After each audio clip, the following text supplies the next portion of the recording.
I watched my husband kiss my sister through the glass walls of my conservatory on a Tuesday afternoon, and I didn't cry. I calculated.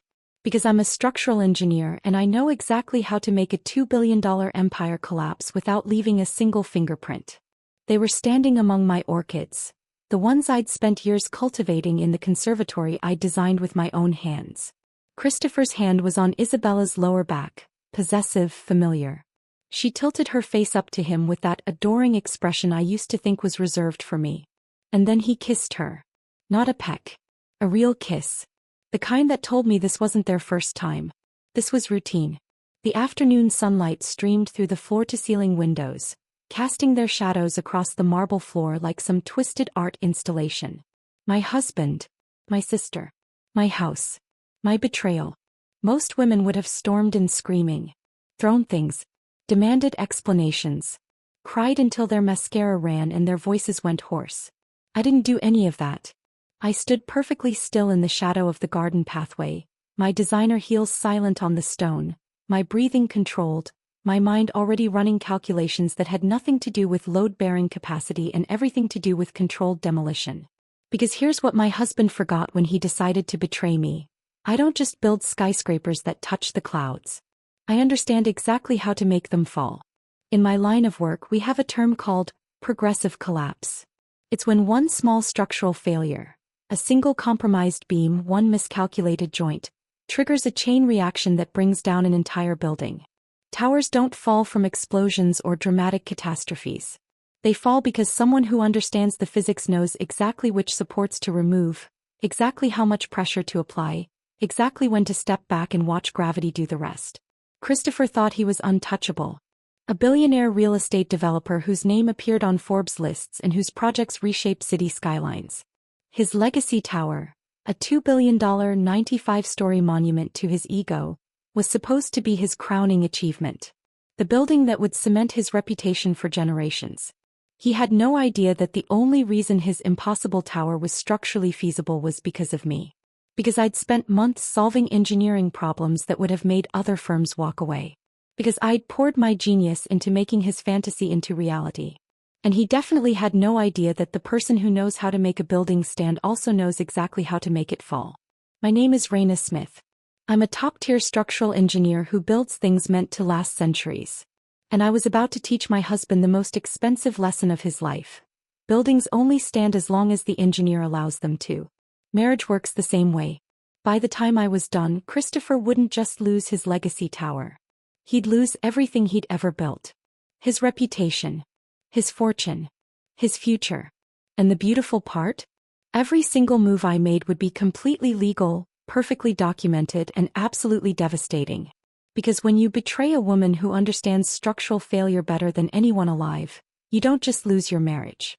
You lose your empire. The Metropolitan Business Awards Gala was everything you'd expect from an event where the city's elite gathered to congratulate themselves. Crystal chandeliers, champagne that cost more per bottle than most people's monthly rent, and enough designer gowns to fund a small country's GDP. Christopher and I arrived fashionably late, which was strategic. Let everyone else arrive first so they could watch us make our entrance. I wore a custom midnight blue gown that hugged every curve, my natural hair styled in an elegant updo that had taken 2 hours to perfect. Christopher was devastating in his tailored tuxedo, his blonde hair immaculately styled, his hand possessively on my lower back as we navigated through the crowd. We were the image of success, power, and partnership. "There's the woman who keeps my impossible dreams from collapsing," Christopher announced to Mayor Davidson and his wife, his charm set to maximum. Everyone laughed. I smiled that practiced smile I'd perfected over years of these events. What they didn't know was that Christopher had already been late coming home 3 times that week, each time with some excuse about site inspections or investor meetings. What they didn't see was the way he'd started keeping his phone face down on every surface, or how he'd changed his passcode without mentioning it. But I noticed everything. Engineers are trained to observe, to spot the hairline fractures before they become catastrophic failures. "Rayna, darling, you must tell me about the structural innovations on the Legacy Tower." Patricia Whitmore, the city's most influential architecture critic, cornered me near the bar. "Christopher keeps saying it's going to revolutionize high-rise design, but he's frustratingly vague about the technical details." That's because Christopher focuses on the vision, I said smoothly.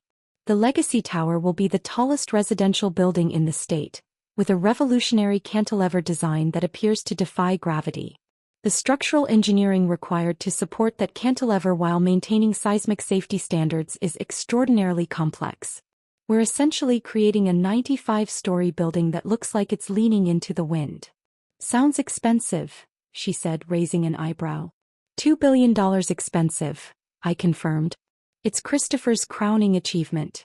Everything he's built his entire career has led to this moment. The Legacy Tower isn't just a building, it's his legacy carved into the skyline. What I didn't mention was that I'd spent the last 6 months creating that structural miracle, solving engineering problems that would have made other firms walk away. I'd poured my genius into making Christopher's impossible vision possible. I'd worked 18-hour days, sacrificed weekends, pushed my team to their limits. All while he was apparently spending his free time with my sister. If you're watching this because you've ever felt taken for granted in a relationship where you did all the heavy lifting while someone else took all the credit, hit that subscribe button.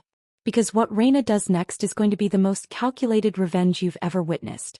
Isabella arrived at the gala late as usual. She glided through the crowd in a dress I recognized immediately because I'd helped her pick it out last month. She was beautiful. We shared the same rich brown skin and elegant features. But where I projected power and precision, Isabella radiated a kind of delicate neediness that men apparently found irresistible. Rayna. She air-kissed both my cheeks. You look absolutely stunning. That dress is incredible. Thank you. You look lovely too. I almost didn't make it.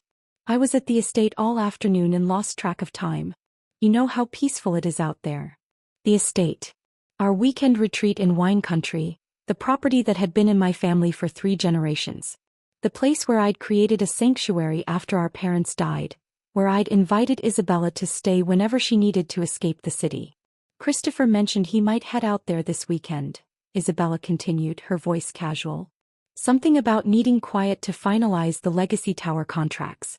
I told him I'd probably be there too, working on my photography portfolio. My smile didn't falter. How nice. You two can keep each other company. He squeezed my hand. You work too hard, sis. Maybe you should come too? We could have a family weekend. I have structural reviews all weekend.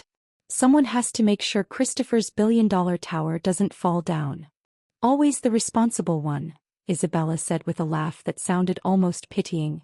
Then she drifted away toward the bar, where I watched Christopher's eyes track her movement across the room.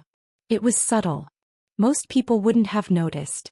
But I'd built my career on noticing the things other people missed.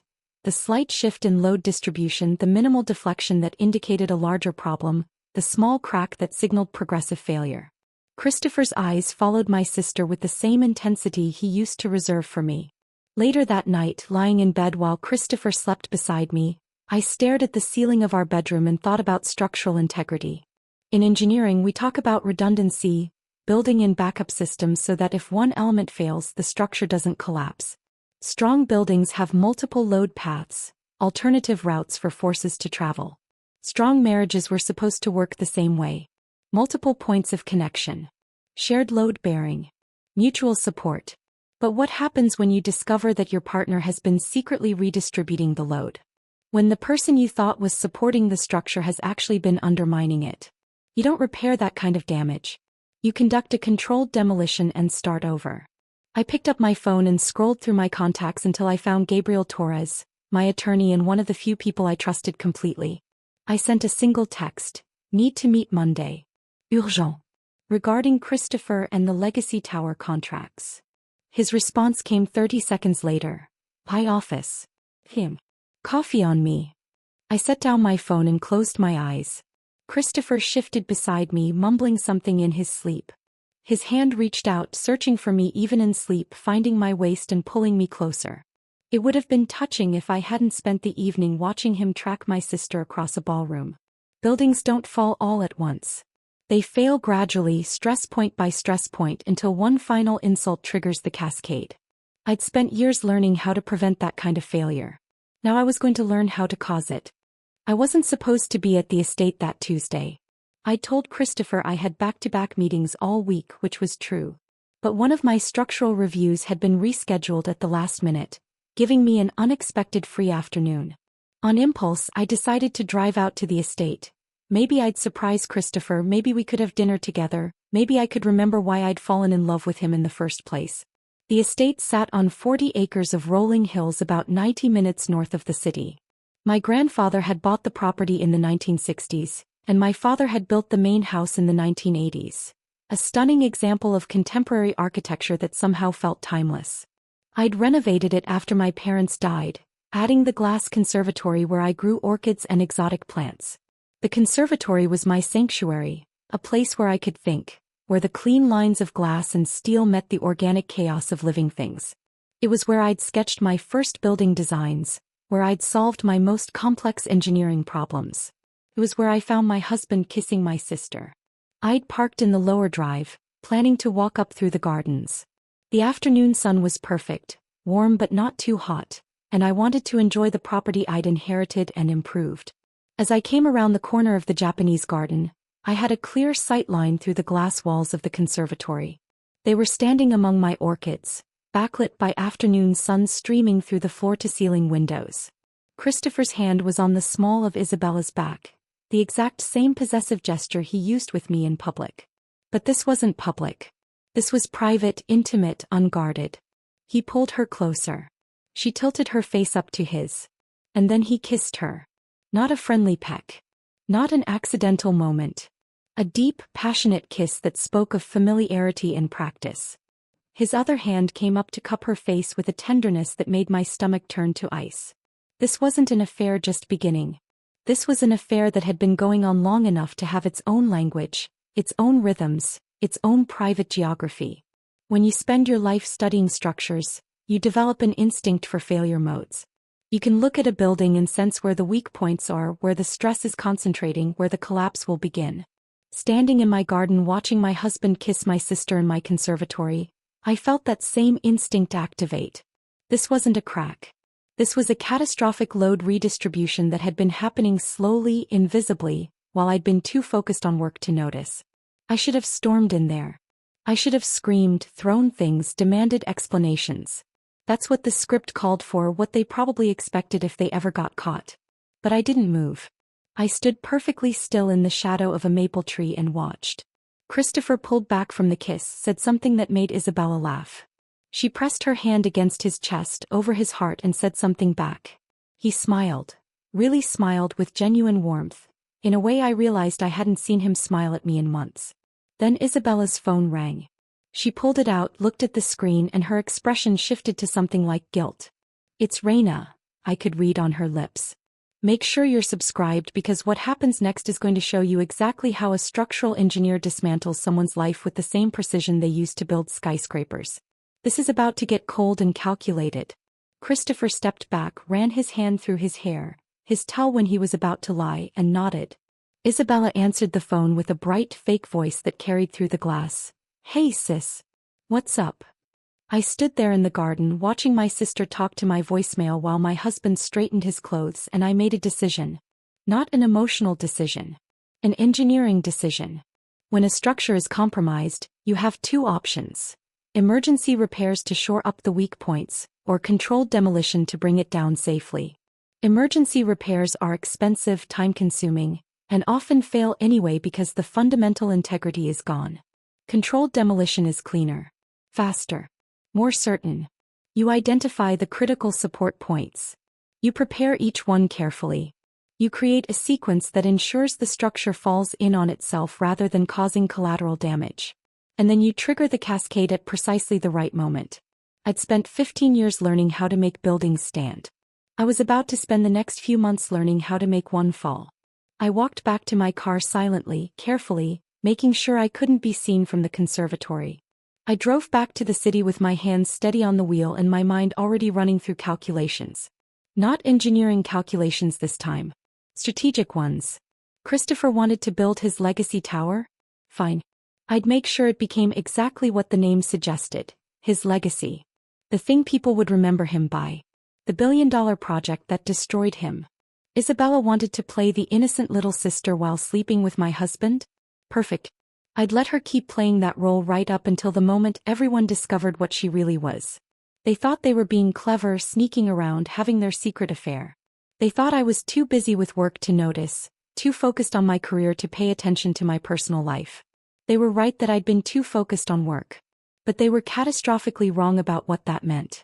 Because when a structural engineer finally turns their full attention to a problem, they don't just see the surface. They see every connection, every load path, every potential failure point.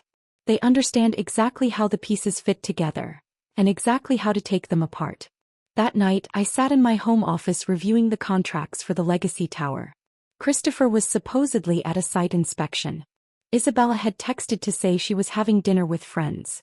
I didn't respond to either of them. Instead, I pulled up the complete file on the Legacy Tower project. $2 billion. 15 years of planning. Christopher's entire professional reputation staked on one magnificent, impossible building that would define the city skyline for generations. A building that was only structurally feasible because of me. I'd solved problems for this project that other engineers said couldn't be solved. I'd created innovative load distribution systems, revolutionary cantilever supports, seismic dampening technologies that were patent pending. The Legacy Tower was as much my creation as Christopher's. More mine actually, because I'd turned his fantasy into engineered reality. Which meant I knew exactly where all the weak points were. I opened a new document on my computer and titled it Structural Review, Legacy Tower, Critical Path Analysis. Then I began to plan the most elegant demolition of my career. The morning after I witnessed the conservatory kiss, I woke up before dawn and did something I never do. I called in sick to work. Christopher was still asleep beside me, his blonde hair messy against the pillow, his face relaxed and innocent in a way that made my jaw clench. I got dressed silently, went to my home office and started digging. When you're a structural engineer, research is second nature. You learn to trace load paths, follow connections, identify dependencies. You learn that everything is related to everything else and that the most important relationships are often the hidden ones. The underground foundations, the concealed steel reinforcements, the connections you can't see but that hold everything together. So I started tracing the connections between Christopher, Isabella, and the Legacy Tower project. First, I pulled up Christopher's development company's financial records. As his wife and occasional consultant on projects, I had legitimate access to most of his business files. What I found made my blood run cold. 6 months ago, Christopher had purchased a 70-acre parcel of land adjacent to my family's estate. The purchase had been made through a shell company, obscuring his involvement. The land had been in agricultural use for decades, zoned for farming, seemingly worthless for development. Except it wasn't worthless. Not if you knew that the city was planning to extend the light rail line out to wine country. Not if you knew that my family's estate with its historic main house and 40 prime acres could be packaged with that adjacent property to create an exclusive luxury resort development. Not if you had insider information about my family's estate that only someone very close to me would know. I pulled up the property records for my estate. My parents had left it to me and Isabella jointly, but I'd been managing it since their deaths.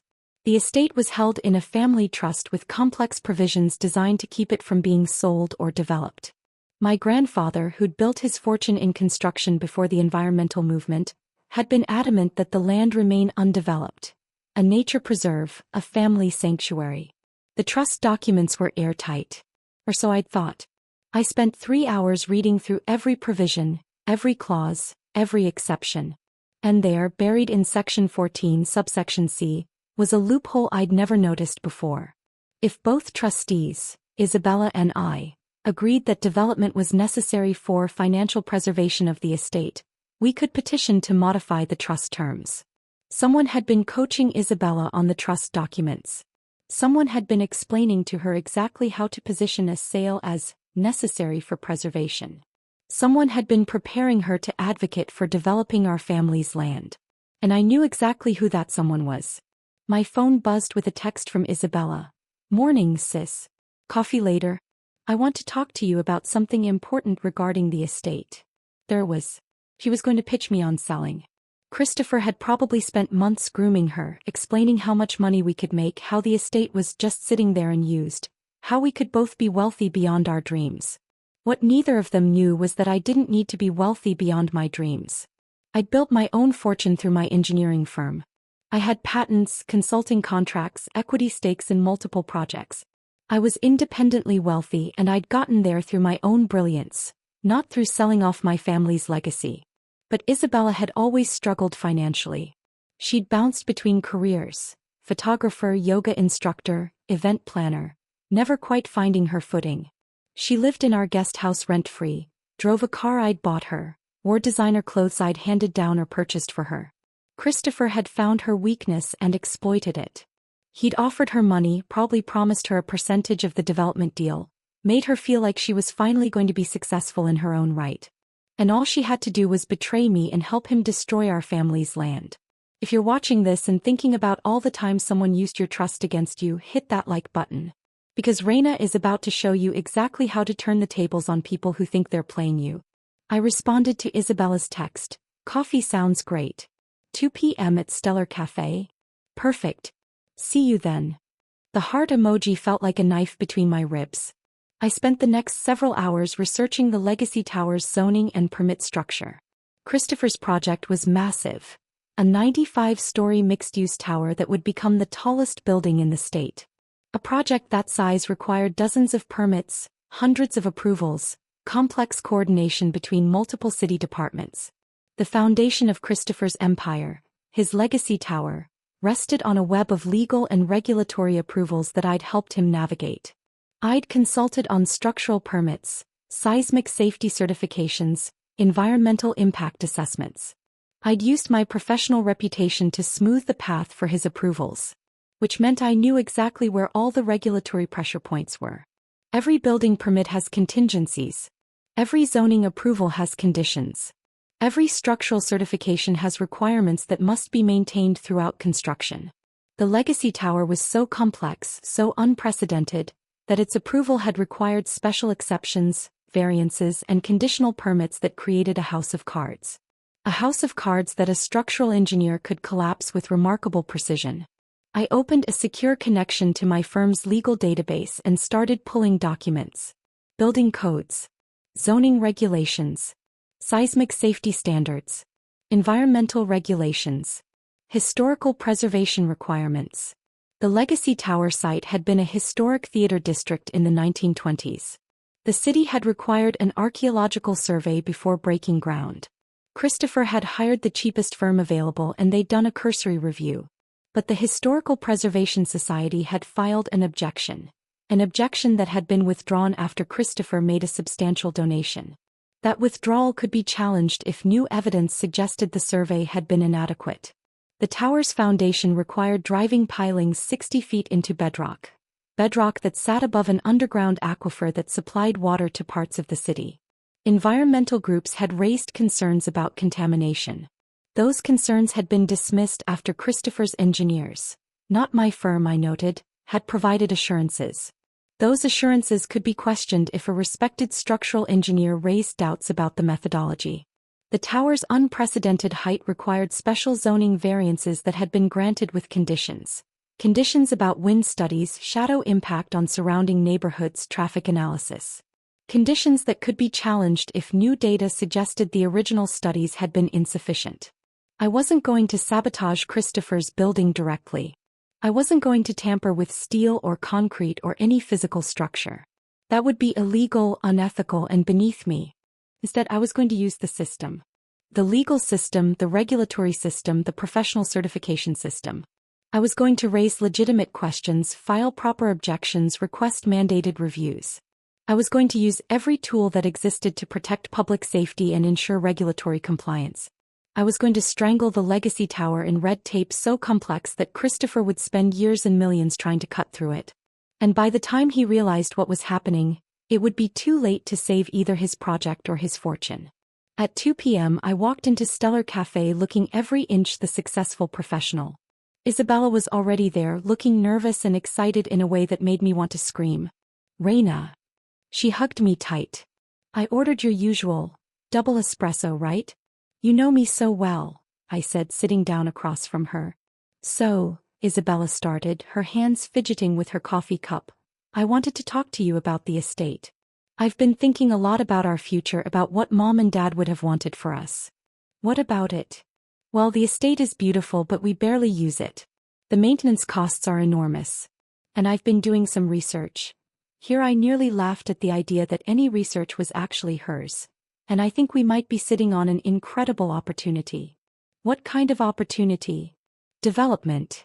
If we partnered with the right developer, we could turn the estate into an exclusive luxury resort. Sustainable, high-end, preserving the natural beauty while creating something economically viable. We could both be set for life, Rayna. Really set. We're already set for life, Isabella. At least I am. Through my work. Her smile faltered. I know you've been incredibly successful. I'm so proud of you. But not everyone has your gifts.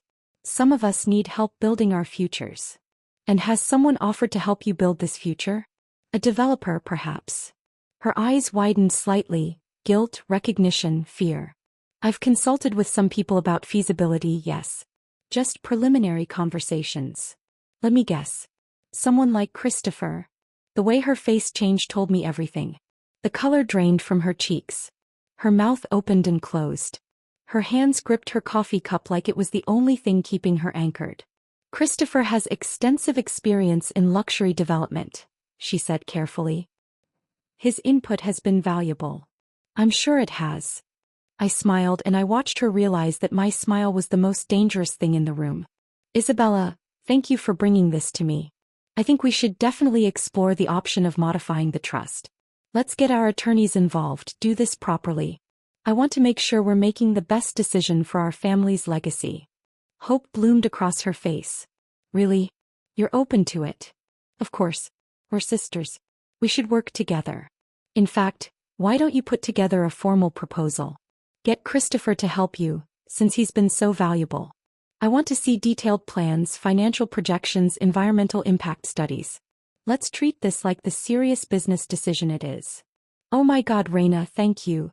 She reached across the table to squeeze my hands. You won't regret this. We're going to build something amazing together. I'm sure we will, I said. I'm absolutely sure we will. What Isabella didn't realize was that I'd just given her exactly enough rope to hang herself. I'd asked for a formal proposal, which meant Christopher would have to reveal his involvement. I'd asked for documentation which would create a paper trail. I'd asked for studies that would take months and cost hundreds of thousands of dollars. Money they'd invest before realizing I was never going to approve the development.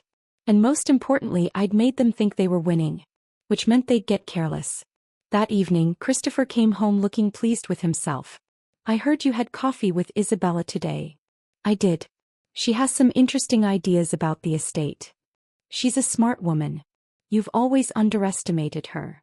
Maybe I have, I said thoughtfully. Maybe it's time I gave her more credit. Christopher pulled me into a hug, kissed the top of my head.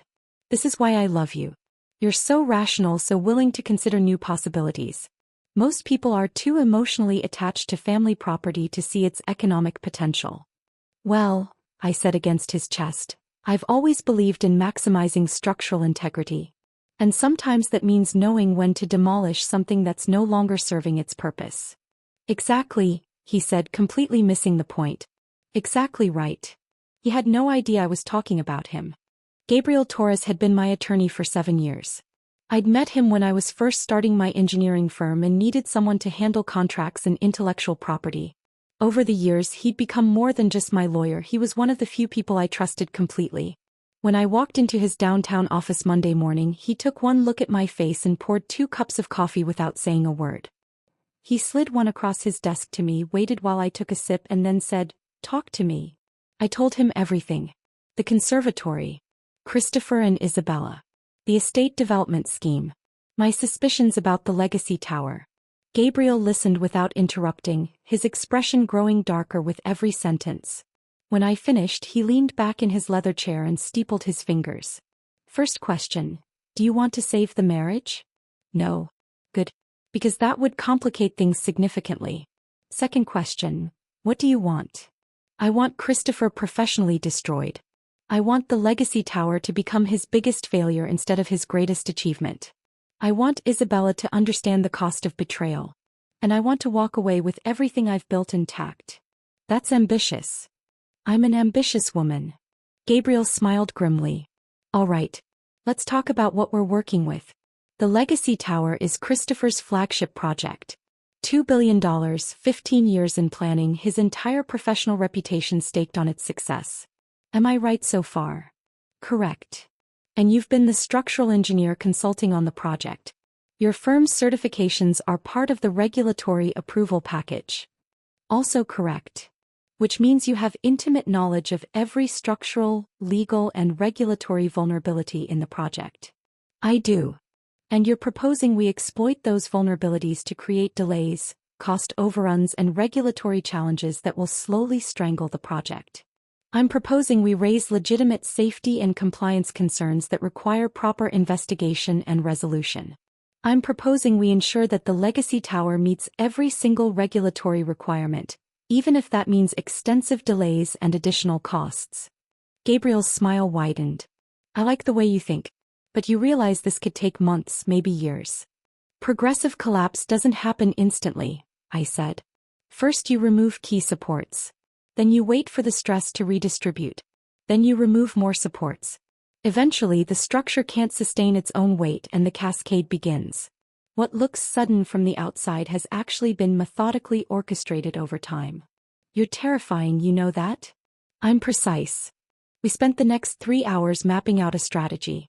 Gabriel pulled up every permit, every approval, every regulatory filing associated with the Legacy Tower. We identified pressure points, environmental concerns that could trigger new impact studies, historical preservation issues that could require archaeological reviews, seismic safety questions that could mandate additional engineering analysis. Make sure you subscribe because what Rayna and Gabriel are building here is the most legally bulletproof revenge plan you've ever seen. This isn't about breaking rules. It's about using them as weapons. Here's something interesting, Gabriel said, pointing at his computer screen. The Legacy Tower's zoning variance was approved based on traffic impact studies conducted by Morrison Analytics. But Morrison Analytics was founded by Christopher's college roommate. Conflict of interest? Potential conflict of interest. Not necessarily disqualifying, but definitely grounds for requesting an independent review. Especially if a concerned citizen or professional organization raises questions about methodology. Can we request that review? You personally? No. That would look like spousal sabotage. But the Structural Engineers Association could raise concerns. Or the Environmental Planning Coalition. Or the Urban Transit Advocacy Group. Organizations that have legitimate interests in proper analysis and no obvious connection to you. And how would these organizations become aware of the concerns? Anonymous tips are a beautiful thing. Especially when they include detailed technical analysis that only an expert could provide. I felt something like cold satisfaction settling in my chest. What else? The foundation permits were issued based on soil stability reports. Those reports are 3 years old. Given recent seismic activity in the region, it would be entirely reasonable to request updated geological surveys before proceeding with a 95-story tower. Who could request that? The city's Building Safety Commission. Especially if they received credible information suggesting the original surveys might be outdated. Credible information from an anonymous expert? Exactly. We continued mapping vulnerabilities. The tower's wind load calculations had been based on climate data that was now 5 years old. Data that predated 2 major storm events that had exceeded previous wind speed records. An updated wind study could reveal that the tower's structural design needed reinforcement, adding millions in costs and months in delays. The tower's water management plan assumed connection to the city's main water lines, but those lines were already at capacity. A comprehensive review might determine that the tower needed its own water infrastructure, requiring additional permits and negotiations. The tower's energy efficiency certifications were based on materials that were no longer the industry standard. New building codes emphasized sustainability, and while the Legacy Tower had been grandfathered under old standards, a challenge could force Christopher to retrofit to meet new requirements. Each issue alone was manageable.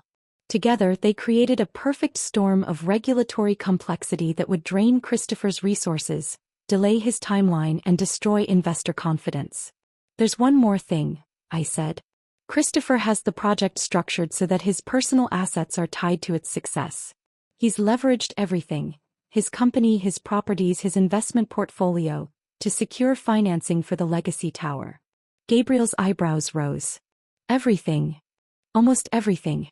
There's a web of loans, guarantees, and cross-collateralized agreements. If the legacy tower fails, Christopher doesn't just lose the project. He loses his entire empire. That's impressively reckless. That's Christopher. He's brilliant at vision, terrible at risk management. He assumed nothing could go wrong because nothing has ever gone wrong before. He's been successful for so long that he's forgotten that success isn't guaranteed. And you want to be the thing that goes wrong. I want to be the progressive collapse he never saw coming. Gabriel pulled up another document. There's one wild card we need to address, Isabella. If she's positioned as a co-trustee on your family estate, and if Christopher is pushing this development deal, she could complicate things. She could claim you're sabotaging the estate development out of spite. Let her claim it. I have documented reasons for opposing development. Environmental concerns, historical preservation, family legacy. My grandfather's original trust documents make his intentions clear. Any court would side with me. Unless she can prove you're acting in bad faith. Which is why I'll give her exactly what she asks for. A thorough, professional evaluation of the development proposal. I'll hire independent consultants. I'll commission environmental studies. I'll get archaeological surveys. And when all those studies come back showing that development would be destructive, expensive, and legally complicated, I'll have documentation to support my refusal. That's going to cost you. It's worth it. Besides, I'll make sure Isabella and Christopher invest heavily in their own studies first. By the time they realize I'm never going to approve the deal, they'll have burned through hundreds of thousands of dollars. Gabriel shook his head. In admiration. You've really thought this through. I'm a structural engineer. I think everything through. We spent another hour refining details, identifying contacts in various regulatory agencies, planning the sequence of anonymous tips and formal requests. By the time I left Gabriel's office, I had a comprehensive battle plan. Phase 1. Initiate regulatory reviews that would slow legacy tower progress. Phase 2. Commission expensive studies for the estate development that would ultimately support my refusal. Phase 3. Let Isabella and Christopher invest time and money into projects that would never materialize. Phase 4. Watch as the accumulating delays and costs destroyed Christopher's financing and investor confidence. Phase 5. File for divorce at the exact moment when Christopher's empire was collapsing, ensuring I walked away intact while he faced financial ruin. It was elegant. Methodical. Perfectly engineered. That evening I had dinner with Alina Rodriguez, my head of operations at Apex Engineering. Alina had been with me since the beginning, a brilliant project manager with an instinct for logistics and an unwavering loyalty. Over wine at her favorite bistro I explained the situation. Not all the details. Some things were better kept between me and Gabriel, but enough for her to understand what was coming.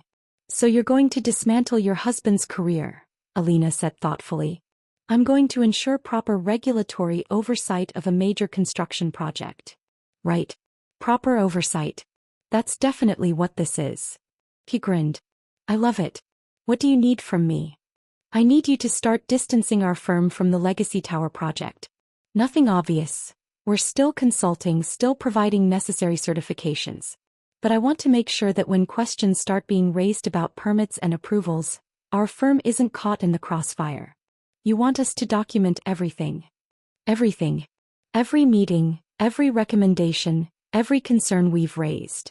I want a paper trail showing that we've been thorough, professional, and appropriately cautious. Consider it done. Anything else?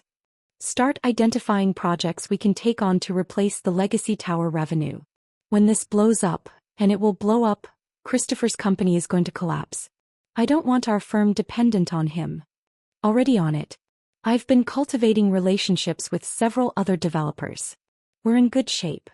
That was Alina. Always 3 steps ahead, always anticipating problems before they materialized. One more thing, I said. This stays between us. Not even the senior engineers need to know details. Understood. Though I have to say, Rayna, this is some next-level chess you're playing. I'm not playing chess, I said quietly. I'm engineering a controlled demolition. And controlled demolitions when done properly were beautiful things to watch.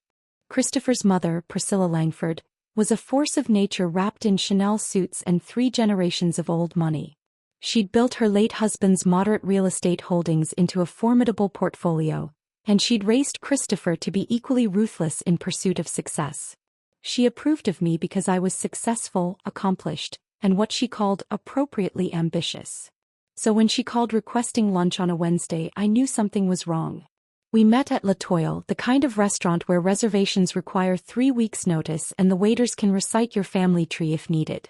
Priscilla was already seated when I arrived, looking elegant and predatory in a cream suit that probably cost more than most people's monthly rent. "Rayna, darling," she said, offering her cheek for an air kiss. "You look magnificent. Though perhaps a bit tired? Are you getting enough sleep? Work has been demanding. It always is for women like us. We build empires while men take credit." He smiled sharp as knives. Sit, sit. I've already ordered the wine." We made small talk through the first course. City politics, mutual acquaintances, a charity gala she was organizing. But I could feel her building to something, the way you can feel a structure shifting under load before visible cracks appear. Finally, over the main course, she set down her fork and looked at me directly. "I'm going to ask you something and I want you to be honest with me. Are you aware of my son's indiscretions?" The question hit like a seismic wave, but I kept my face neutral. "I'm not sure what you mean." "Don't insult my intelligence, dear. I raised that boy. I know when he's lying, when he's hiding something, when he's being reckless. And for the past 6 months he's been doing all 3. Perhaps you should ask Christopher about this." "I have. He assures me everything is fine, that I'm imagining problems, that he's simply focused on the legacy tower. But a mother knows. And I think you know too." I took a sip of wine, considering my response. Priscilla was dangerous, brilliant, connected, ruthless. But she was also Christopher's mother, which meant her ultimate loyalty was to him, not to me. "If Christopher is being indiscreet," I said carefully, "that's between him and me. Normally I'd agree. But this particular indiscretion could destroy everything he's built. Everything we've built." She leaned forward, voice dropping. "Your sister, Rayna. Really? Of all the foolish, self-destructive choices he could make, he chooses your sister." So she knew. Of course she knew. Priscilla made it her business to know everything. "How long have you known?" I asked. 2 months. I hired a private investigator after Christopher started acting strangely. The report was illuminating. She pulled a slim envelope from her handbag and slid it across the table. "I assume you'll want copies." Inside were photographs. Christopher and Isabella at restaurants, entering hotels, kissing in parking structures. The documentation of their affair, captured by professionals, time-stamped and irrefutable. "Why are you giving this to me?" "Because I need you to fix this." I looked up sharply. "Excuse me. Christopher is on the verge of the biggest success of his career. The legacy tower will define the city's skyline for generations. It will cement our family's legacy as the premier developers in the state. But Christopher's focus is divided. He's risking everything, his marriage, his reputation, his project, for a cheap affair with your sister. So you want me to what? Forgive him? Look the other way. I want you to control the situation. End the affair quietly. Keep your sister out of the picture. Hold things together until the legacy tower is complete.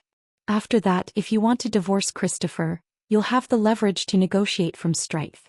But if this blows up now before the tower is finished, everything collapses." Hit that subscribe button if you want to see how Rayna responds to this manipulation. Because this conversation is about to take a turn that Priscilla never saw coming. So your concern isn't that your son is betraying his wife. Your concern is timing. My concern is protecting what we've built. You're a smart woman, Rayna. Surely you understand the principle of strategic patience. I understand that you're asking me to enable my husband's affair with my sister for the sake of a building. I'm asking you to be practical. You're a structural engineer. You understand that sometimes you need to reinforce a weak point until construction is complete, even if you plan to demolish it later. Hold things together for 12 more months. Get through the legacy tower completion. Then do whatever you want. The audacity was breathtaking. Priscilla was genuinely suggesting I should facilitate Christopher's betrayal to protect his project, as if I were just another structural element to be reinforced temporarily. You've made some interesting assumptions, I said quietly. Have I? You've assumed I care about the Legacy Tower's success. You've assumed I'll prioritize Christopher's career over my own dignity. You've assumed I'm willing to be a temporary support beam while he finishes his tower. Aren't you? You've been supporting his career for years. Supporting is different from enabling. And there's a fundamental flaw in your analysis, Priscilla. Which is? You've assumed I'm the one who needs to hold things together. But what if I'm the one who's going to pull things apart? Her expression shifted. Surprise, then calculation, then something like respect. You wouldn't dare. The scandal would hurt you as much as it hurts Christopher. Would it? I'm a successful structural engineer with my own firm, my own clients, my own reputation. Christopher is a developer whose flagship project depends on financing, investor confidence, and regulatory approvals. We're not equally vulnerable here. If you sabotage the Legacy Tower, you'll destroy your own consulting work on the project. My firm has been meticulously documenting every recommendation we've made, every concern we've raised, every time Christopher chose to prioritize cost over caution. If the Legacy Tower fails, it won't be because of our engineering. It will be because someone made bad decisions. Priscilla's eyes narrowed. You've been planning this. I've been doing my job, which includes ensuring that structures are built safely and legally.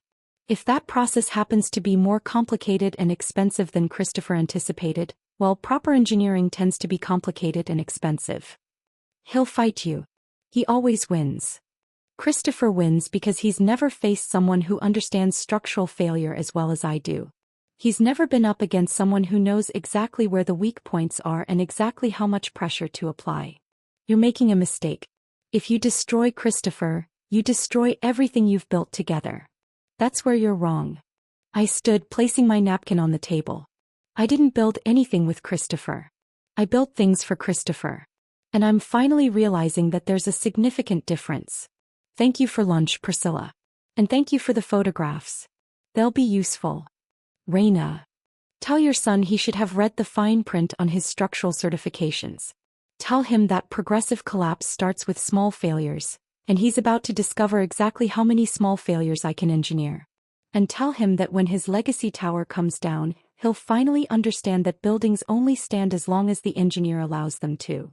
I walked out of Latoile with my head high, leaving Priscilla staring after me with an expression I'd never seen on her face before. Worry? Good. He should be worried. Because if Christopher's own mother couldn't protect him from what was coming, nobody could. 2 weeks after my lunch with Priscilla, Christopher came home looking troubled. It was late, past 9, and he'd missed dinner again. Some emergency meeting with investors that I knew was probably ours with Isabella. We need to talk, he said, loosening his tie as he walked into the living room where I was reviewing blueprints. About the Legacy Tower financing. The investors are getting nervous about timeline delays. I looked up from my work. What delays? The Environmental Planning Coalition has requested a new impact assessment. Something about updated water contamination studies? It's going to add 3 months to our schedule and cost $800,000.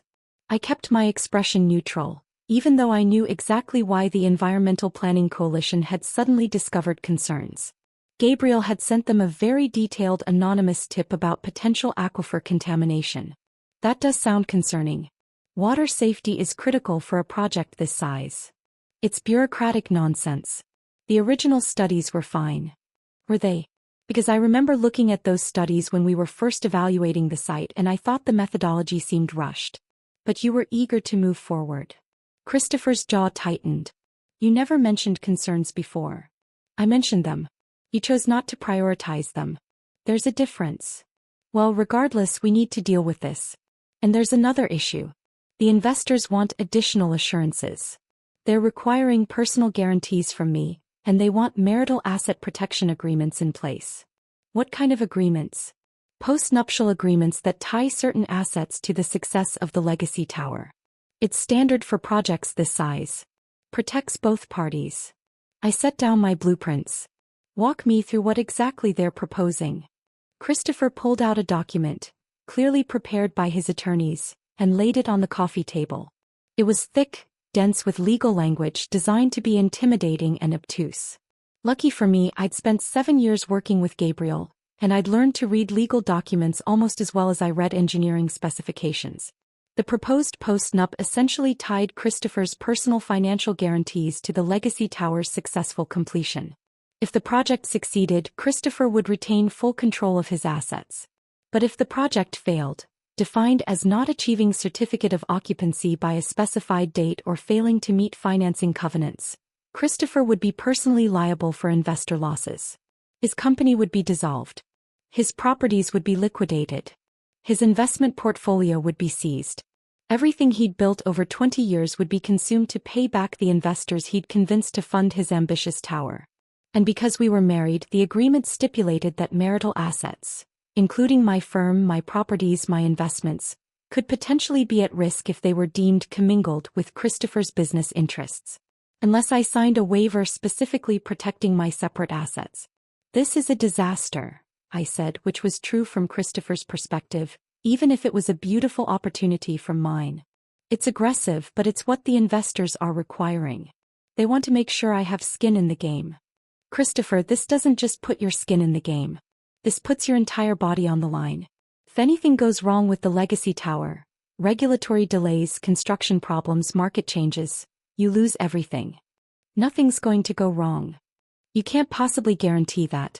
These projects are inherently risky. That's why developers normally use corporate structures to limit personal liability. I've been doing this for 20 years, Rayna. I know what I'm doing. Do you? Because from where I'm sitting, you're about to sign a document that could destroy your entire fortune if your flagship project hits any obstacles. Make sure you like this video if you're enjoying watching Rayna manipulate the situation to her advantage. Because what she does next is absolutely brilliant. What choice do I have?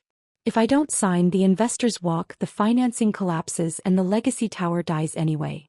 You could restructure the deal. Negotiate better terms. Find different investors. I've been negotiating for 6 months. This is the best deal available. Then maybe the Legacy Tower is too ambitious for current market conditions. Christopher's face darkened. Are you seriously suggesting I abandon my crowning achievement? I'm suggesting you consider the risks. I've considered them. I'm moving forward.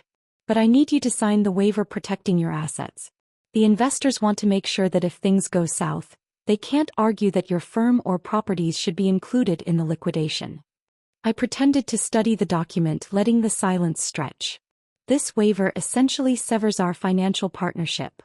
It protects you.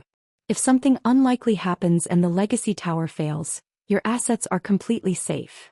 And what do I get in exchange for signing? What do you mean? You get protection. Christopher, you're asking me to sign away any claim to your assets if the Legacy Tower succeeds. This document says that all profits, properties acquired during the project, and business interests related to the tower are your separate property. I get nothing. You have your own firm. Your own income. We've always maintained separate business interests. But we're married. Community property state, remember? Normally I'd be entitled to half of everything you earn during our marriage. This is different. This is a special project with unique financing requirements. So you want me to sign away my community property rights to protect myself from your reckless financial exposure? It's not reckless. It absolutely is reckless. You're personally guaranteeing $2 billion in investor returns. That's the definition of reckless. Christopher ran his hand through his hair, frustration evident. Rayna, I need you to sign this. The investors require it by Friday or they walk. Then you'd better make it worth my while. What do you want? I pretended to think. If I'm signing away my community property rights to your Legacy Tower profits, I want security. If your project fails and you lose everything, I don't want to be left with nothing. You won't be left with nothing. Your assets are protected. My current assets. But what about future earnings? What about our home, which is technically jointly owned? What about the estate, which is held in a trust that includes both our names as beneficiaries? The estate is yours and Isabella's. I have nothing to do with that. But you're listed as a secondary beneficiary in my will. If something happened to me, you'd inherit my share. I want that changed. Christopher's expression shifted slightly. I'd hit a nerve. You want to remove me from your will? I want to ensure that my assets, my firm, my estate interest, my properties, stay separate from your financial exposure. If you're willing to bet your entire fortune on the legacy tower, that's your choice.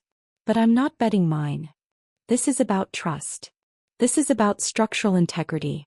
You're asking me to support a weight that might collapse. I'm engineering proper load distribution.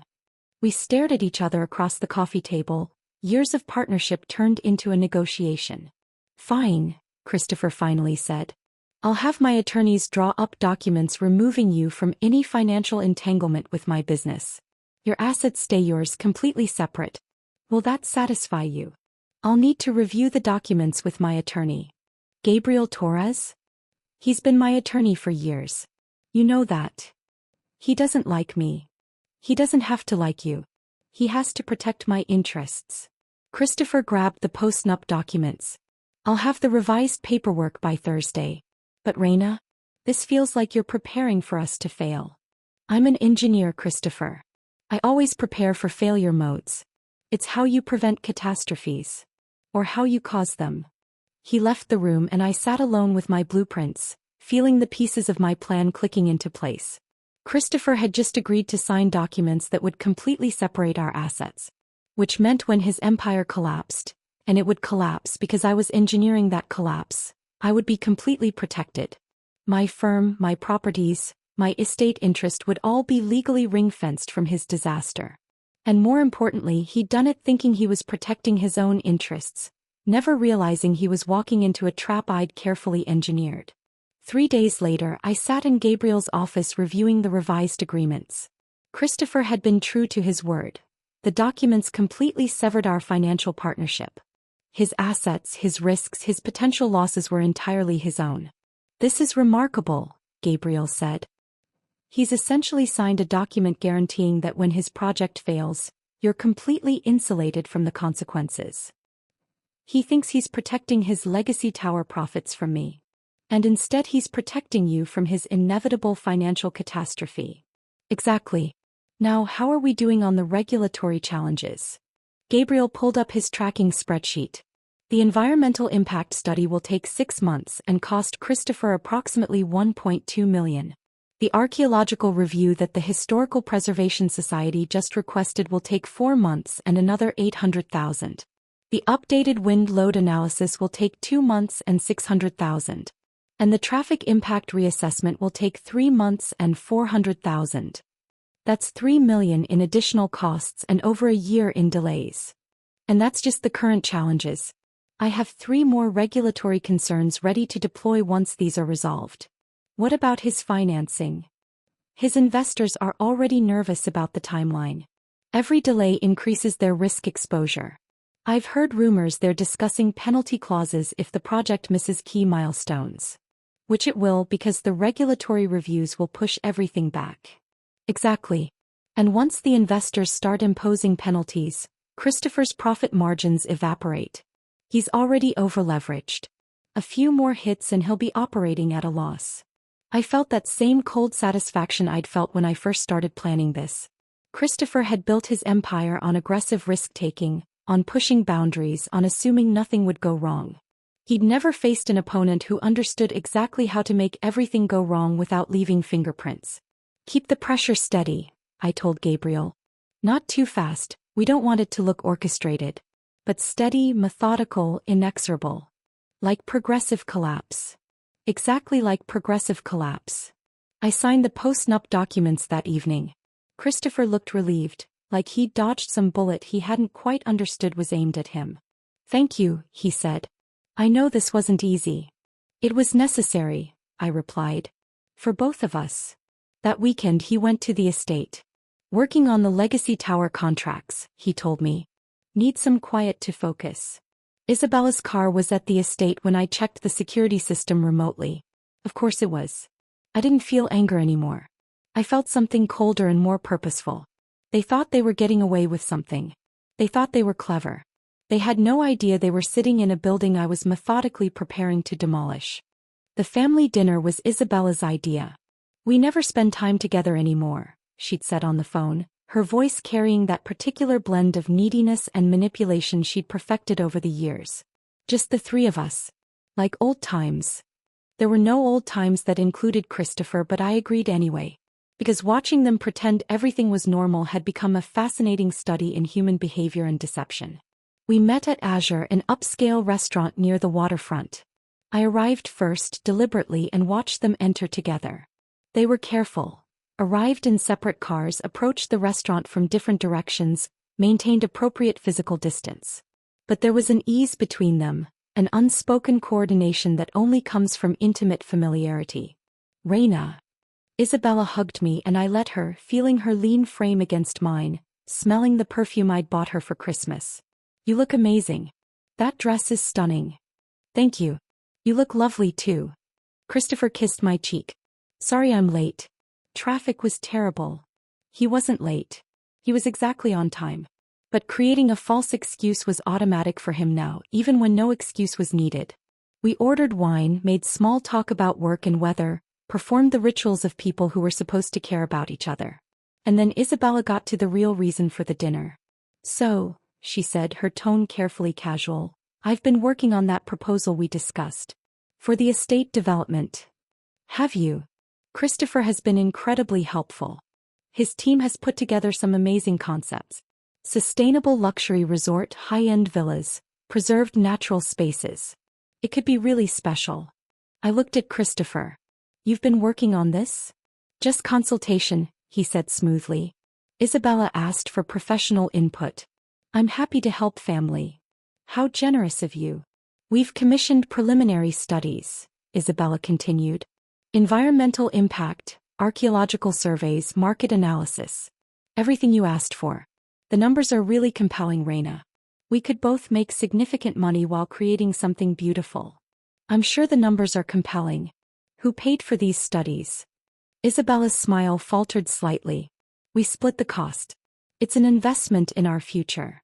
How much have you invested so far? About 400,000. But that's nothing compared to what we'll make when we move forward. 400,000. Split between Christopher and Isabella. Money they'd spent pursuing a development that I would never approve. Money that was already gone, wasted on studies that would ultimately support my rejection of their scheme. Drop a like if you're enjoying watching Rayna let them dig their own grave. Because this dinner is about to get even more deliciously uncomfortable. I've reviewed the preliminary reports, I said. They're thorough. Professional. Exactly what I would expect from top-tier consultants. Isabella's face lit up. So you're open to moving forward?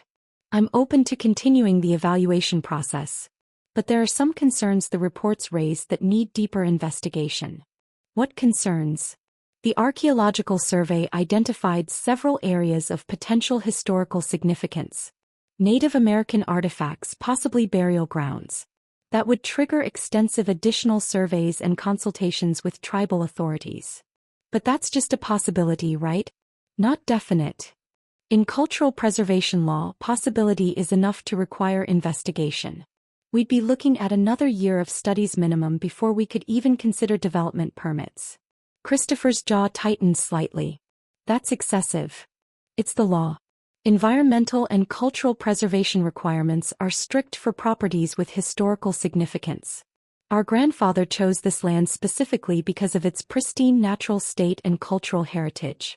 He documented his intentions clearly in the trust. Any court reviewing our development application would consider his wishes. But surely there's some flexibility, Isabella said. Some way to balance preservation with economic development? There might be. After several more rounds of studies, consultations, and legal reviews, I've asked Gabriel to coordinate with specialists in environmental law, cultural preservation, and land use. We'll need their input before making any decisions. How long will that take? 2 to 3 years. Maybe longer if we encounter complications. Isabella's expression crumbled. Years?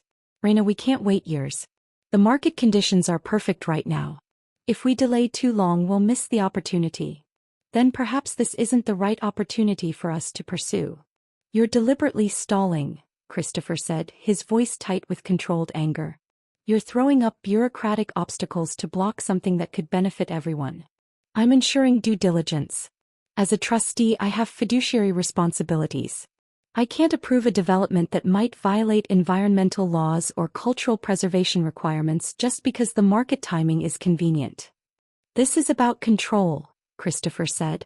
You can't stand the idea of Isabella being financially independent. This is about protecting our family's legacy.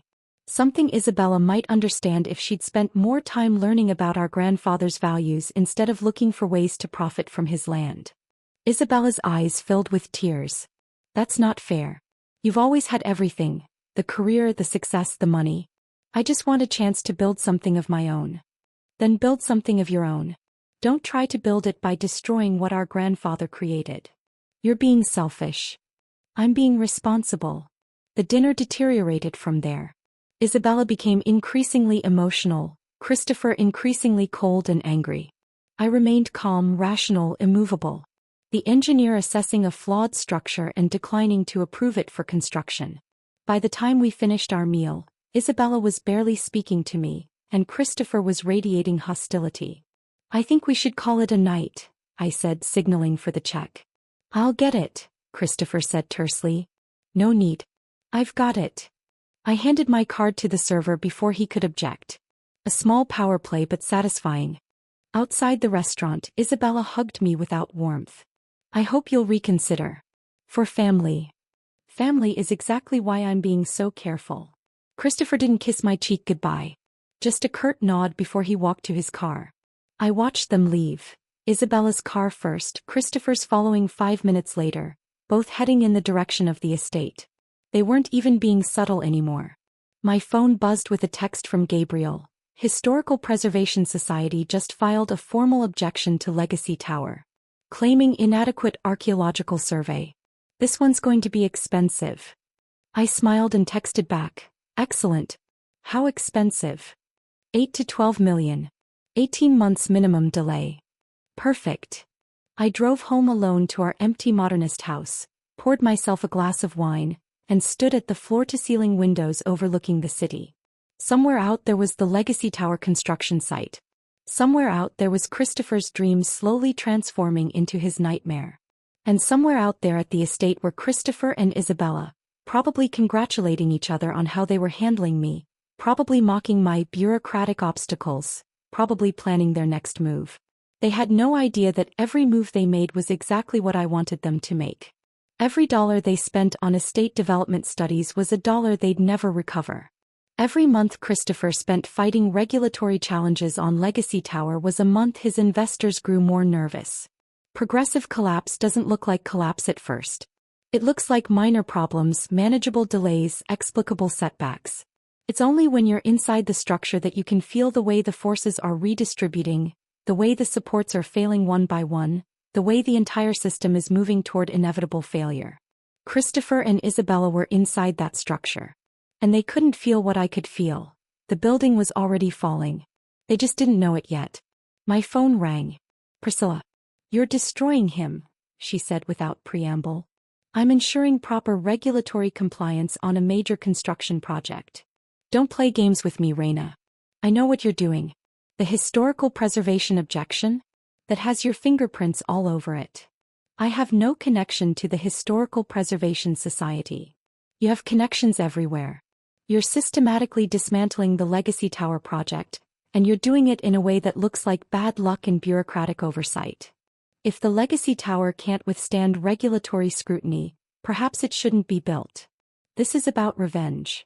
This is about justice. There's a difference. Christopher is my son. And he's my husband who's been sleeping with my sister in the home I inherited from my grandfather. Or did you forget that part? Silence. Then, what do you want? I want Christopher to understand that actions have consequences. I want Isabella to realize that betrayal has a price. And I want to walk away from this marriage with my integrity intact and my assets protected. And the Legacy Tower? Is a building. Buildings fall all the time. Usually because someone miscalculated the load distribution. He'll hate you for this. He already hates me. He's just been too busy with my sister to notice. I hung up before Priscilla could respond. The city lights glittered below me, each light representing someone's life, someone's dreams, someone's carefully constructed reality. Christopher thought he'd built an empire. Isabella thought she'd found her fortune. They'd both built castles on sand. And I was the engineer who understood exactly how unstable their foundations were. The topping out ceremony for the Legacy Tower was scheduled for a bright Saturday morning in October. It was a construction milestone, the final structural beam placed at the top of the building's frame, signifying that the tower had reached its full height. For Christopher, it was a photo opportunity, a celebration, a chance to show investors and the city that his impossible vision was becoming reality. For me, it was the perfect setting for his professional execution. I wore white that day. A crisp designer suit that made me look like I was attending a victory celebration, which in a way I was. Just not Christopher's victory. The construction site was transformed for the event. Red carpet leading to the viewing platform, champagne stations, catering tables loaded with expensive appetizers. The city's elite were there. Investors, politicians, developers, architects, engineers. Everyone who mattered in the world of high-rise construction. Christopher stood at the center of it all, golden and glowing in the October sunlight, giving interviews to architectural magazines and business press. He looked triumphant, vindicated, like a man who'd bet everything on an impossible dream and was about to win. Isabella was there too, carefully positioned in the background, playing the supportive sister role while her eyes tracked Christopher with obvious hunger. She wore a dress I didn't recognize. Christopher probably bought it for her.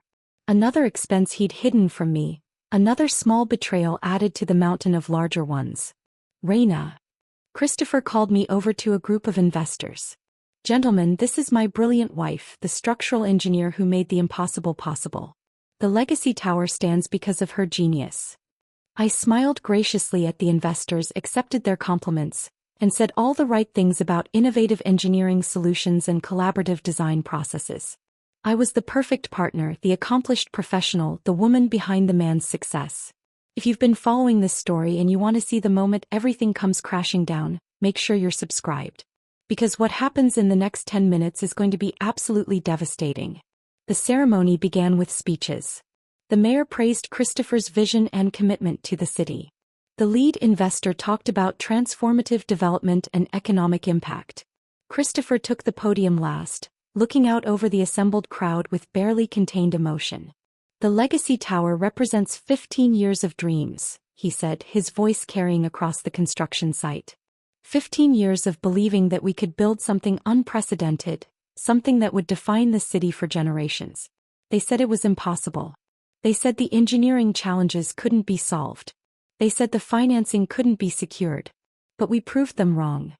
He gestured toward the steel skeleton rising behind him, 95 stories of structural engineering reaching toward the sky. This building stands as proof that with vision, determination, and the right team, anything is possible. And I want to particularly thank my wife, Rayna, whose brilliance made this tower structurally feasible. Applause. Cameras flashing. Christopher's moment of triumph. Then his phone rang. He ignored it initially, continuing his speech. But the phone rang again. And again. Finally, he excused himself, stepping away from the podium with an annoyed expression. I watched his face change as he answered. Confusion. Then something like panic. He ended the call and immediately made another one. His conversation was urgent, terse. Then another call. And another. The crowd began to murmur, sensing something wrong. The mayor looked concerned. Investors exchanged glances. Christopher returned to the podium, his golden confidence replaced by visible stress. I apologize for the interruption. There's been an issue with our permitting that requires immediate attention. What kind of issue? The lead investor asked loudly. A temporary complication with our structural certifications. Nothing that can't be resolved. What kind of complication? The investor pressed. Christopher looked at me. Really looked at me. And I saw the moment he realized, not everything but enough. Enough to understand that the ground beneath his Legacy Tower was crumbling. The Building Safety Commission has suspended our structural permits pending an independent engineering review, he said, his voice tight. They've received information suggesting our seismic safety calculations may not meet current standards. The crowd erupted.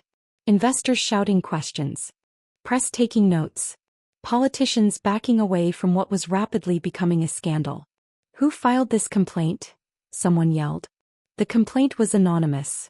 but it included detailed technical analysis that the commission is taking seriously. How long will the review take? 6 to 8 months. Maybe longer. How much will it cost? Approximately 15 million. Plus construction delays while we wait for resolution. The investors descended on Christopher like sharks sensing blood. I stood to the side, watching the implosion with the same detached fascination I might feel watching a controlled demolition. Because that's exactly what this was. A controlled demolition I'd been planning for months. The Building Safety Commission complaint was real, filed by a professional organization concerned about public safety. But the detailed technical analysis that prompted their concern had come from an anonymous expert who happened to have intimate knowledge of the legacy tower's structural design. The seismic safety questions were legitimate, based on updated earthquake risk models that suggested the tower's dampening systems might be insufficient for worst-case scenarios. It would take months and millions to prove the design was adequate or to redesign if it wasn't. And while Christopher fought this regulatory battle, 3 more challenges were being prepared. Wind load recalculations, foundation stability reviews, fire safety system assessments. Each challenge legitimate. Each challenge expensive. Each challenge creating delays that would trigger penalty clauses in Christopher's financing agreements. I'd engineered a cascade of failures that would consume his resources, destroy his timeline, and ultimately collapse his empire. Christopher broke away from the investors and grabbed my arm, pulling me aside. Did you do this? Do what? The safety complaint. The technical analysis. Did you sabotage my project? I raised legitimate safety concerns about a 95-story residential tower. That's not sabotage. That's professional responsibility. You knew these concerns months ago. Why raise them now? Because I finally had time to review the updated seismic data. The calculations we used for the original permits were based on earthquake models that are now considered insufficient. As the consulting structural engineer, I have an ethical obligation to report potential safety issues. This will destroy me. No, Christopher. Your reckless financial structure will destroy you. I'm just ensuring the building is safe. The building is safe. Then the independent review will confirm that and you can proceed. Of course, that will take 8 months and $15 million. And your investors will have to decide whether they're willing to wait and pay for that confirmation. His face was pale, his hands shaking slightly. You planned this. All of it. The estate objections. The regulatory delays. The permitting complications. You've been systematically destroying my project. I've been systematically ensuring regulatory compliance. If your project can't withstand proper oversight, that's not my fault. I'll fight you. I'll expose what you're doing. Please do. Explain to everyone how your wife, a licensed structural engineer, raised safety concerns about your billion-dollar project, and how you believe that's somehow inappropriate. I'm sure the licensing board and the Building Safety Commission will be fascinated by that argument. Isabella appeared beside Christopher, her face stricken. What's happening? What's happening, I said calmly, is that Christopher is discovering that buildings, like marriages, only stand as long as their foundations are solid. And when you build on lies and betrayal, eventually everything collapses. Rayna, Isabella started. Just don't. You made your choice when you started sleeping with my husband. Christopher made his choice when he risked everything on an over-leveraged project while betraying our marriage. Now you both get to live with the consequences. I walked away from them through the crowd of shocked investors and curious press, toward my car. Behind me, I could hear Christopher trying to control the damage, trying to reassure people, trying to hold together his crumbling empire. But I was a structural engineer. I understood progressive collapse. And once the cascade started, there was no stopping it. The legacy tower would never be completed. Christopher's investors would pull their financing within weeks. His personal guarantees would bankrupt him within months. His reputation would be destroyed within a year. And I would walk away clean, my assets protected by the post-nup he'd signed, my reputation intact as the responsible engineer who'd prioritized safety over profit. That evening, sitting in my home office, I received an email from Gabriel. Estate development proposal officially rejected.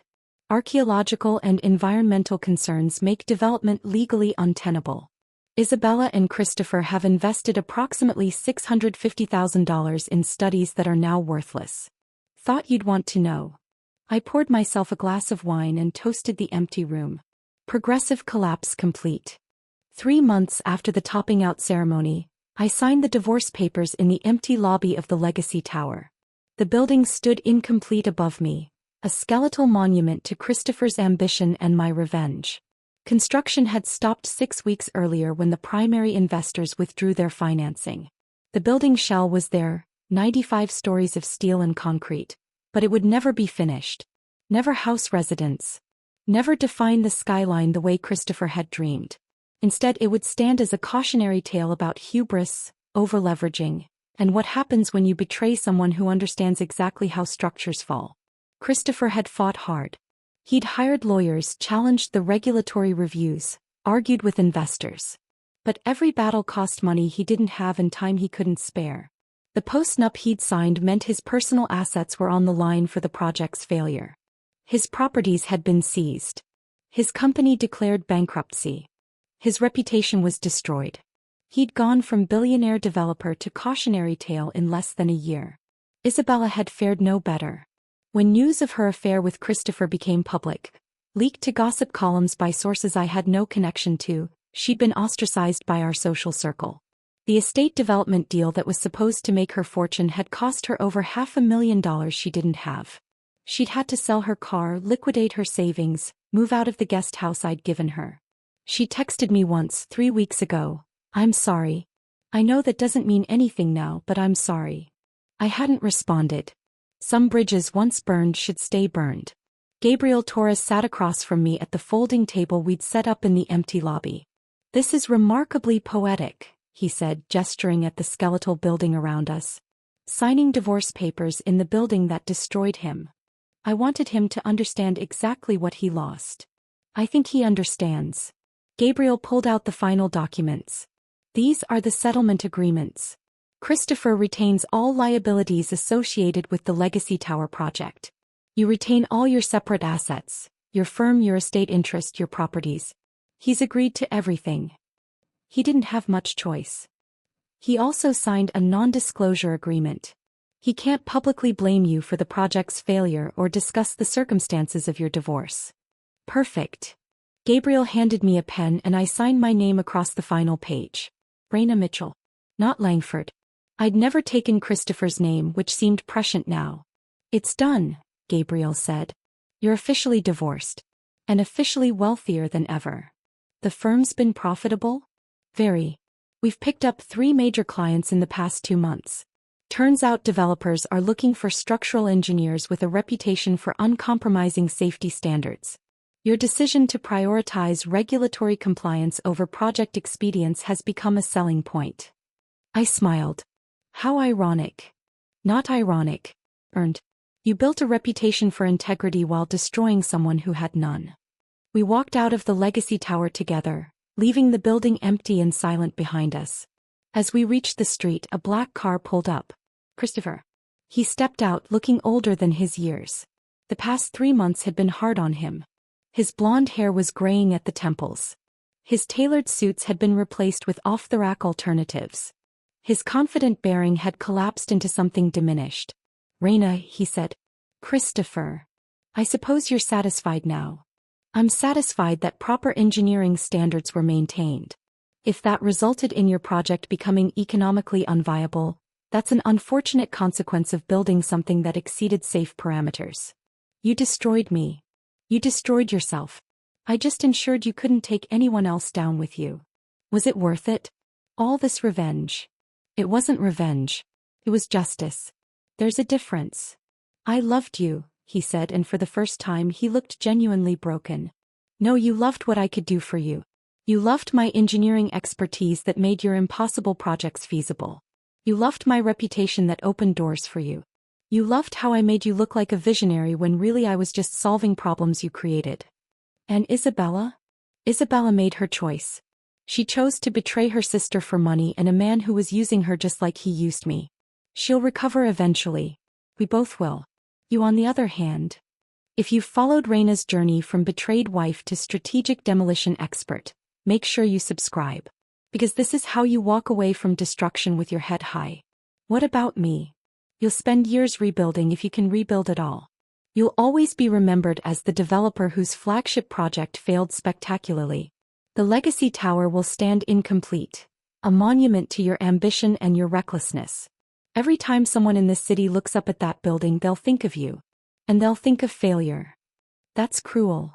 That's consequences. You wanted to build a legacy, Christopher. Congratulations. You succeeded. I walked away from him for the last time, Gabriel beside me toward my car parked at the curb. Where to now? Gabriel asked. My office. I have a new project starting Monday. A hospital in the arts district. Complex seismic requirements, innovative structural systems. It's going to be challenging. You love challenges. I love buildings that serve a purpose. Buildings that help people. Buildings that last because they're engineered correctly, not because they look impressive in renderings. I drove to my office, where Alina was waiting with the project files for the hospital. We spent the evening reviewing load calculations, seismic dampening systems, foundation requirements. Real engineering work. Work that mattered. At 9 p.m. my phone buzzed with a text from an unknown number. I almost deleted it, then saw the preview. This is Priscilla. We should talk. I called her back. Rayna, she answered on the first ring. Thank you for calling. What do you want, Priscilla? I want to apologize.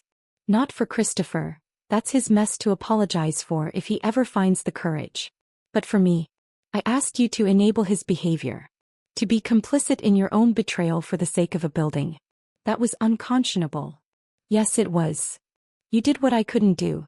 You held him accountable. I held him to professional standards. You destroyed him. He destroyed himself. I just refused to keep propping him up. Silence. Then, what you did was brilliant. Ruthless but brilliant. You engineered his collapse with the precision most people reserve for building things. I'm a structural engineer. I understand collapse as well as I understand construction. I hope someday Christopher will understand what he lost. Not the building. Not the money. You. He'll never understand that. People like Christopher only understand what they can see and measure. He can see the legacy tower. He can measure his financial losses. He'll never understand the intangible things he destroyed. Perhaps. Goodbye, Rayna. I suspect we won't speak again. Goodbye, Priscilla. I hung up and returned to my hospital plans. Buildings that would save lives. Structures that would stand for 100 years because they were engineered with care and precision. Work that mattered. 6 months later, I was invited to speak at the National Structural Engineering Conference about ethical considerations in high-rise development. I stood on a stage in front of 3,000 engineers and told them the truth, that our job isn't to make developers' impossible dreams come true. Our job is to ensure that buildings stand safely, that people are protected, that structural integrity is never compromised for profit or ego. I didn't mention Christopher by name. I didn't need to. Everyone in that auditorium knew the story of the Legacy Tower. Everyone knew about the billionaire developer whose flagship project had collapsed under regulatory scrutiny. And everyone understood that somewhere behind that collapse was an engineer who had prioritized safety over convenience, integrity over expedience, justice over complicity. After my speech, a young woman approached me. Ms. Mitchell? I just wanted to thank you. Your story, the Legacy Tower story, it inspired me to push back against a developer who wanted to cut corners on a project I was consulting on. I thought I'd lose the contract. Instead, I gained respect. Your example showed me that doing the right thing isn't career suicide. Sometimes it's career definition. What's your name? I asked. Keisha Johnson. I'm a junior structural engineer at Harrison & Associates. Keisha, let me give you some advice. Buildings fall. Projects fail. Careers end. But integrity, once established, can sustain you through any collapse. Build your reputation on solid foundations, and it will support you even when everything else is failing. Thank you. That means everything coming from you. I watched her walk away, young and bright and full of potential, and I thought about legacy. Real legacy. Not the kind you build out of steel and concrete, but the kind you build through choices and principles and refusing to compromise your ethics even when it costs you. Christopher had wanted to build a legacy tower that would define the city skyline. Instead, he'd built a cautionary tale. I'd built something more valuable. A reputation for integrity that would outlast any building. That evening I drove out to the estate. My estate now. Isabella had signed over her interest as part of settling her debts. The conservatory was exactly as I'd left it, my orchids thriving in the afternoon light. I stood in the exact spot where I'd watched Christopher kiss my sister, where my marriage had ended even though it would take months to officially die, where I'd made the decision to engineer the most precise demolition of my career. The conservatory was still beautiful. The orchids still bloomed. The glass still caught the light perfectly. But I saw it differently now. Not as the site of my betrayal, but as the place where I'd chosen to be an engineer instead of a victim. Where I'd decided that some structures needed to fall so others could rise. I'd built my entire career on making things stand. But sometimes the most important engineering work is knowing what to let fall, and how to control that fall so it destroys only what deserves destruction. Christopher and Isabella had built their relationship on lies and betrayal. I'd simply ensured that when their structure collapsed it didn't take me down with it. That's not revenge. That's engineering. And as I stood in my conservatory, surrounded by the orchids I'd nurtured through years of marriage to a man who'd never truly seen me, I understood something fundamental about structural integrity. The strongest foundations aren't the ones that never face stress. They're the ones that distribute that stress correctly, that adapt to changing loads, that remain stable even when every force is working against them. I'd faced the maximum stress a marriage could endure. And I'd remained stable, adapted to the new loads, redistributed the forces, and emerged structurally sound. Christopher's legacy tower stood incomplete on the city skyline, a monument to failure. But I stood complete in my conservatory, a testament to resilience.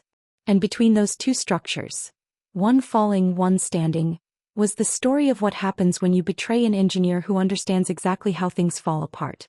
2 years later, the incomplete legacy tower was purchased by a consortium of developers for pennies on the dollar and transformed into affordable housing, the exact opposite of Christopher's luxury vision. It was completed by my firm, redesigned with practical structural systems and sustainable materials. Christopher Langford worked as a mid-level project manager for a small development company. He was competent, quiet, no longer ambitious. Isabella moved to another city, changed careers, started over. We didn't speak, but I heard through mutual connections that she was doing better. Learning. Growing. Maybe eventually understanding the cost of what she'd done. My firm, Apex Engineering, became known as the company that wouldn't compromise integrity for profit. We attracted clients who valued safety over speed, quality over corner cutting. We grew, thrived, defined new standards for ethical structural engineering. And sometimes when I drove past the legacy tower, now filled with families who could never have afforded Christopher's luxury vision, I smiled. Because the building finally had a purpose. Finally served the community. Finally stood for something meaningful. It just took an engineer who understood that sometimes the best way to build something valuable is to first demolish everything that's built on a faulty foundation. I'm Rayna Mitchell. I build things that last. And I destroy things that deserve to fall. That's not revenge. That's just engineering. The end. If you learned anything from Rayna's story about standing up for yourself, protecting your work, and ensuring that betrayal has consequences, drop a comment below. And subscribe because we bring you more stories about people who refused to be victims and chose to be strategists instead. Remember, in any structure, a building or a relationship, the person who understands the load distribution controls the outcome. Thanks for watching.